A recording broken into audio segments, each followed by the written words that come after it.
Cuba, it's me! Welcome to the Willow Show, which stands for Wrestling is Life. Life is Wrestling. Now, I wanted to dedicate this episode to Smith Hart. I've known him for a long time. I've actually known him for about 15 years. And I know he's not in the best of health, so I really want to talk about some of the great memories I have with him. And I don't even think he's going to watch this video. I'm not going to send it to him. Like, maybe one of his family will. But I'm not doing this to get views. I'm doing this just to reminisce. We should always do this. See, this is my other thing too. When someone's not in good health, then it's like everyone's like, oh yes, I remember. It's like we should start treating our legends like legends before they're winding down. We should start bigging them up and getting as much knowledge as we can out of them, why they still have it, instead of waiting until it's too late and then saying, oh, sorry, oh, now I want your attention. It seems like a lot of people are using this. Like, I'm not going to tag him in this on Facebook. I don't even know if he does that Facebook or if he actually reads Facebook. I've heard different sides of the story. I don't want to get into all that. I want this to be positive. I just want to talk about some great memories I've had with Smith. I really love the guy. Like, okay, so when I first met him, I was at the wrestling school, and they're like, Smith is coming down, and I'm like, oh no, like, I was just like, I just wanted to be like humble and quiet and soak up any knowledge I could. I wanted to ask him so many questions, but I was like, I really just want to wait and see how he feels about me. I just don't want to be disrespectful, like speak when you're only spoken to. And he turned out to be a nice guy, and he asked me to go with a walk to him. So we walked down, if anybody knows the Cambridge Wrestling School, if you walk for like 10 minutes or so all the way down to Riverside Park. So we went down there and we were like collecting some cans, and he really liked the scenery and stuff, and we were having some good talks, and he was very open with his knowledge, and like if you ask him one question, he would tell you a very detailed answer. He wouldn't just blow you off, because I finally got up the courage, because he was such a nice guy, to ask him questions. And so we would do that. He liked going to the thrift stores, and we would like go check out the thrift stores and stuff and look for deals and stuff. And he would tell me so many classic stories. Like, I've read all the, like, the Bruce Hart book, the Diana one, the Bret Hart one, and he would tell me stories that I never read in any of those ones, and mostly good stories. Like, I'm not saying they were bad, that I shouldn't repeat them, but it's his story to tell. I don't want to tell his stories, but he would tell me some great memories. Like, if I'd ask about a wrestler, like, that I was like, oh, did he ever go to Calgary? Like, I really love Jake the Snake, so I'd ask him Jake the Snake stories, and I heard a few in some of those books, but he would tell me other ones that weren't in the books, so they were new to me. And besides, this is back when those books weren't even out yet anyway. And his memory is so sharp. Like, I spoke to him about a month ago now. Me and his son Mike Hart were like on a three-way call with him, and he was telling me some funny old Ike Shaw stories and stuff like that, and he remembers them in such good detail. Like, I'm like, man, it's just sad that he's so sick, because his brain is so sharp. Like, I can't believe it.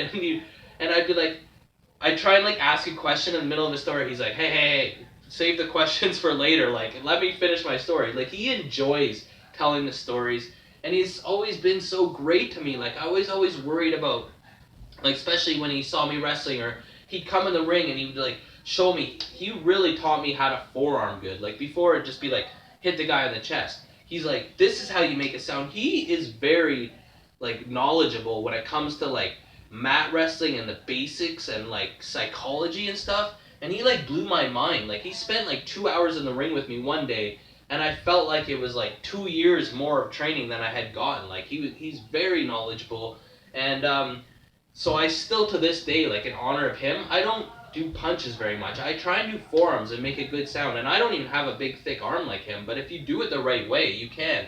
And so the first time he ever saw me wrestle a show, he agreed to manage Mike Hart and it was me versus Mike Hart, and it was in Buffalo, and it was in a boxing ring. I talked about this in the Mike Hart tribute, and I was really nervous and really worried, because I was like, this can make or break me. If I don't have a good match, and he puts the word out to people that Elian sucks, but he was so positive, and I even like screwed up this one move where I was supposed to throw like powder or salt in his eyes or whatever, and I couldn't get it out, so I just threw the bag, and I was like being so down on myself, and he was like, don't worry, man, like, no one noticed, you did good. He's like, you've only been wrestling like 2 years, like, you should be proud of yourself. And it really lifted me up and kept me going. And man, he's such a great guy. Like, some people don't have good stories about him, and I noticed he put something online where he said, like, please forgive me if I've done any wrong.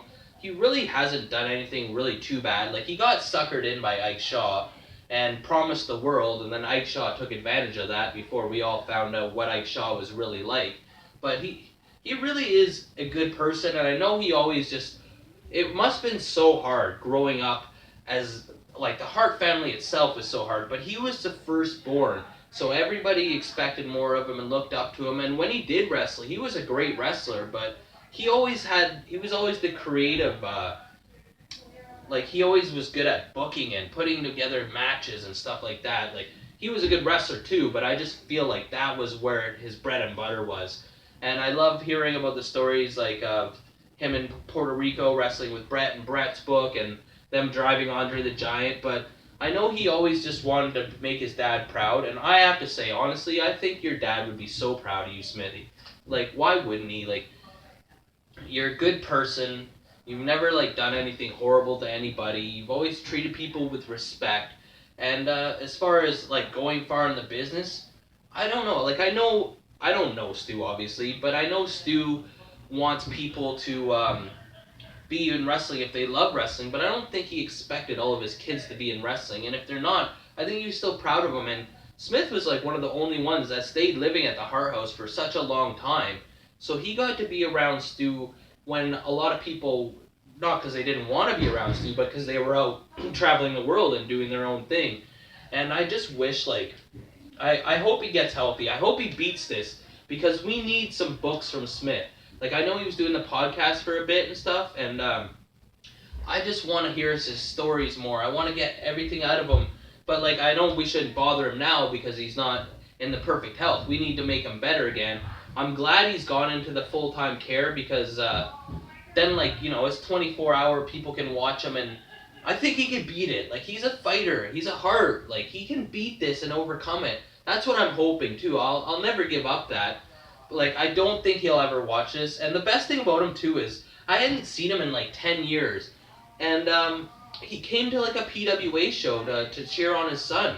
And I was looking over. I didn't even know he was there. And he's like, Elian Cuba? And I'm like, you remember me? Like, you've met so many people, so many great wrestlers. The fact that you remembered some of the times we shared together, like, it meant a lot to me. And we had the best talk, and it was so fun. And like, when I spoke to him on the phone a month ago, that was one of the greatest nights of my life. Like, people will be like, what?